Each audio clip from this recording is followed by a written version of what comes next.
A cada nova entrega, o resultado aí é sempre melhor? Ou vocês pioram de vez em quando?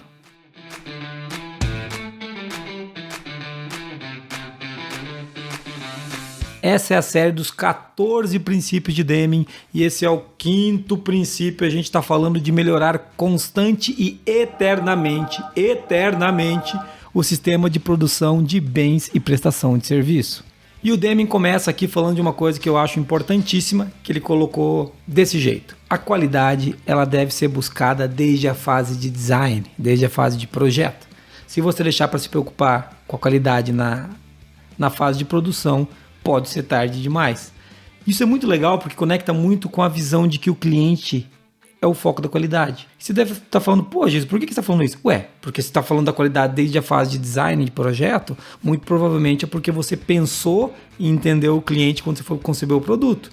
Ninguém concebe um produto para encontrar o cliente. Geralmente a gente tem clientes que concebem o produto para atendê-los. Então, isso para mim já reforça essa minha teoria, essa minha vontade de que o cliente seja o centro do sistema de gestão, que é uma coisa que eu acho que o Deming acreditava muito. Tem mais coisa aí. Quando ele fala que se for depender só da produção pode ser tarde demais, e agora que é um pitaco meu, pode ser que tenha coisa que você planejou lá que a produção nunca vai dar conta de fazer. Pode ser pior, ela pode ter produzido muito bem e não tem para quem vender. Então esse é um ponto importante para a gente refletir. A qualidade ela tem que ser pensada desde o início. E isso está no princípio de melhoria contínua. Falando ainda disso, o Deming coloca uma outra coisa que eu acho sensacional, que a qualidade sempre começa com a intenção. E ele fala que a alta direção, a alta administração, a alta gestão deve ter essa intenção bem clara e definida e a partir dessa intenção desdobrar planos, testes, verificações, inspeções, especificações. Daí sim desdobrar tudo aquilo que ela quer criar a partir da intenção. Olha o poder da intenção. Eu acho isso sensacional porque é uma outra coisa que eu acredito muito, que boas intenções são importantes na hora de produzir um bom produto.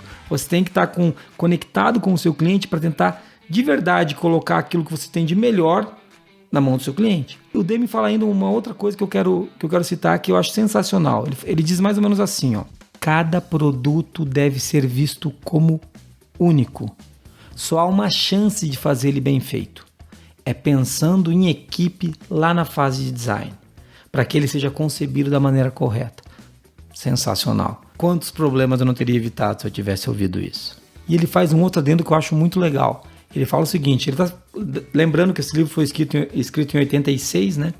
E ele está falando, comparando Estados Unidos e Japão. Ele fala que nos Estados Unidos o foco é excessivo na especificação. Ou seja, o cara quer detalhar nos mínimos detalhes. Enquanto no Japão eles querem saber muito da constância e da uniformidade da entrega. Ou seja, sempre chega igual. E ele fala das diferenças e da importância de a gente ter isso mais uniforme quando você recebe. Que você sabe sempre o que está chegando. Não precisa ficar entrando em tanta especificação que na verdade às vezes nem vai ser cumprida. Assim, ele fala ainda que isso enfatiza muito que a melhoria da qualidade diminui os custos, o que é sensacional. Voltando agora para o 5º princípio, e seguindo o fluxo do que eu queria trazer, ele coloca uma coisa seguinte, que não adianta só a alta direção alocar grandes montas de dinheiro na qualidade. Está acontecendo isso por aí? Mas vamos supor que lá com o Deming acontecia, que tem muita grana entrando na qualidade. Ele fala que só isso não basta. É preciso investir em conhecimento. E o Deming fala disso, que você precisa de conhecimento, mas que conhecimento muitas vezes pode gerar medo. Olha que absurdo. Mas do medo a gente vai falar lá no 8º princípio de Deming. Agora nós estamos no 5º.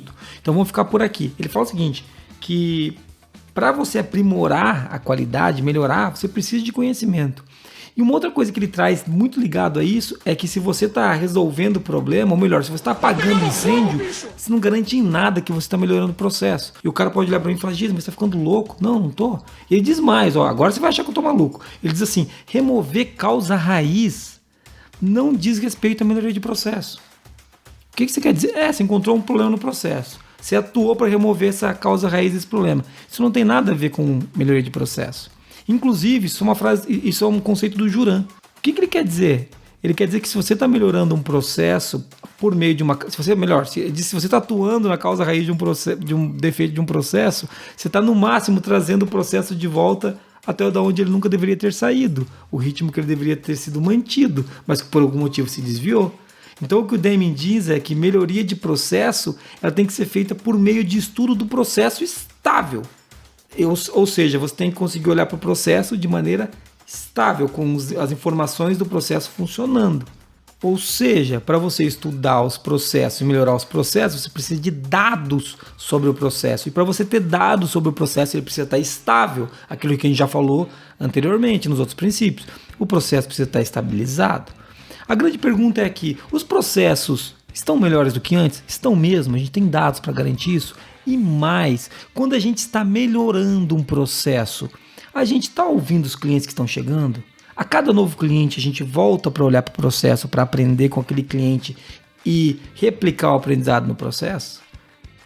Essa é uma ótima pergunta e é disso que a gente fala quando a gente fala de melhoria contínua, quando a gente fala desse quinto princípio que é melhorar constante e eternamente o sistema de produção de bens e de prestação de serviços. Então, o próximo princípio é o sexto princípio. A gente vai falar sobre instituir programas de treinamento, que tem uma ligação muito próxima com esse. Veja, esse princípio já está se conectando com o sexto. Por isso que o Deming defende o tempo todo que os 14 princípios devem ser aplicados juntos. E faz todo sentido. Aqui ele nem falou de PDCA. Você fala, Jason, cadê a melhoria contínua? Cadê o PDCA? Ele vai falar disso lá no 14º princípio. Lá onde ele apresenta o ciclo de Shewhart, que é como ele chama. Então, fica ligado. Acorda para o sexto princípio, que a gente vai voltar a falar daqui a pouquinho sobre isso, beleza? Valeu, um abraço!